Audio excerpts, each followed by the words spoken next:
Hey guys, it's David. I got a bit of a controversial video. I want to kind of defend what I feel is MiHoYo from, I think, some unfair accusations of kind of predatory practices in terms of, how they're marketing the game or how their gotcha rates are at the moment. And look, I will be the first to say I don't agree with what what they have as their rates. I don't think it's a good value to roll for these characters right now.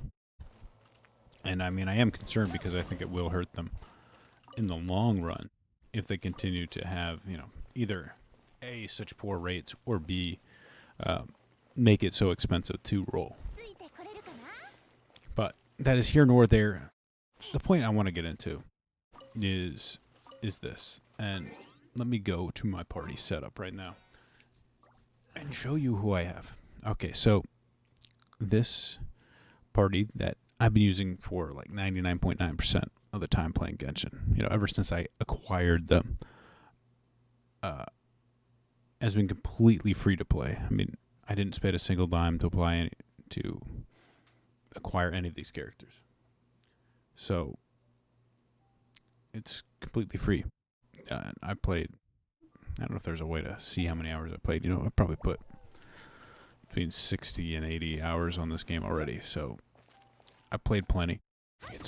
There's nothing stopping you from playing the game already.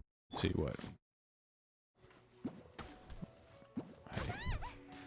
Let me see. I am already at Venture Rank 38. So I've never, no point felt like, oh, if only I had to Luke, I'd be able to beat this boss. It's been fine. If anything, it's been too easy to pass any of this content. So it's not required for you to roll at all in this game. I mean, there are characters that I want to get, like Klee, that I haven't been able to get so far. I mean, I will admit I have spent money on this. I probably spent about $100 so far in this game. So I'm not against spending money, but as so far as like what I've been using, because obviously Genshin's system makes it a little bit hard to get what you want. None of my rolling has resulted in any characters that would replace my main characters right now. But that's here nor there. That's my choice to roll for the characters. And people have been like, all right, what they're doing is predatory. They're taking advantage of children. I'm a bit older, probably than a lot of my audience. But back in my day, there was trading cards, both things like football trading cards, things like Pokemon trading cards, Magic the Gathering, all of which, is a sort of gotcha system. You buy the card packs, they're random. Usually they'll have like one supposedly like rare card in it that rare is usually not good. Kind of like the gotcha temples where it's, hey, you're guaranteed a 4-star, right? Got a 4-star crap weapon. Awesome. It's kind of like that. So it's not like, these gotcha games invented this concept of marketing to kids with, gambling and scare quotes. It's been around for a long time. My thing is like, all right, where are these kids getting the money from to make these rolls? All right, they're going, they're preying on children. Well, where are these children getting the money? I mean, assuming from their parents, unless they have a job. And if they have a job and they want to spend their money on gotcha rolls, I don't really see an issue with that. You can spend it how they want. At some point, someone, whatever adult is responsible, them should probably explain the dangers, hidden dangers of gambling and overspending in gacha games. Because it's not really a corporation's job to explain that to people, in my opinion. I mean, call me libertarian about these things, but I think it's a corporation's job company's job to make money, not necessarily, be the moral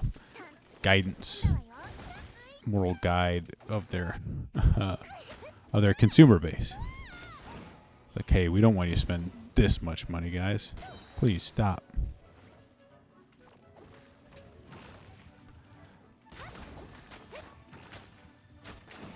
I will say that I think, overall, if they don't make what they're selling valuable enough or worth enough, that it will eventually hurt them.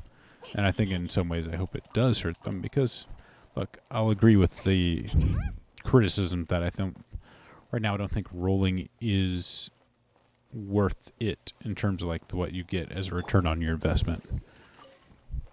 In terms of, getting the characters you want or the weapons you want. Right now, it's just not good enough. And I'm assuming that it will eventually hurt them in terms of how many people are going to partake in these, future banners. I think spending is going to decline if things don't improve. And if, they do decline, then that's just going to be motivation for them to fix it.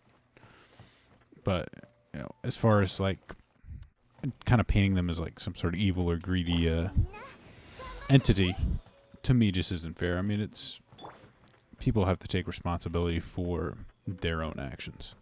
It's not MiHoYo's fault that you want to spend $500 on to get a Klee. It's, the rates. The rates are there. There's plenty of YouTube videos out there that explain to you what your chances. Even break it down better than the information that they have here. I don't want to talk to you, Pops. So, there's really no reason for you not to know. And I think even the people playing, they know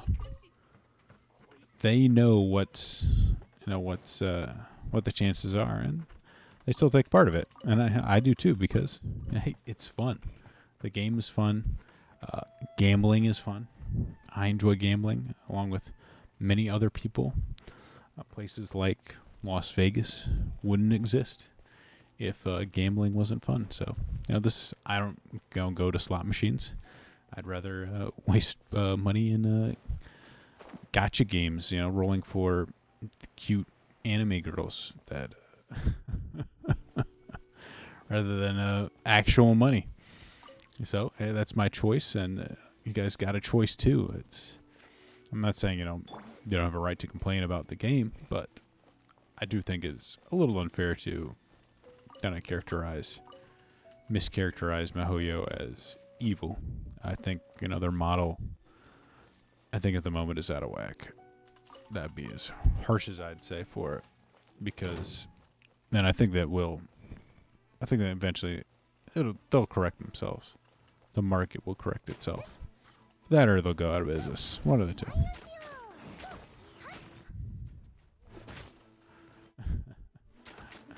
But guys, that is it for my video defending MiHoYo from these terrible, cruel accusations of, hey, where'd you go? Of predatory practices. Alright guys, if you liked and enjoyed the video, subscribe, and let me know what you think. Do you agree? Do you disagree? Let me know in the comments below while I beat this thing's ass.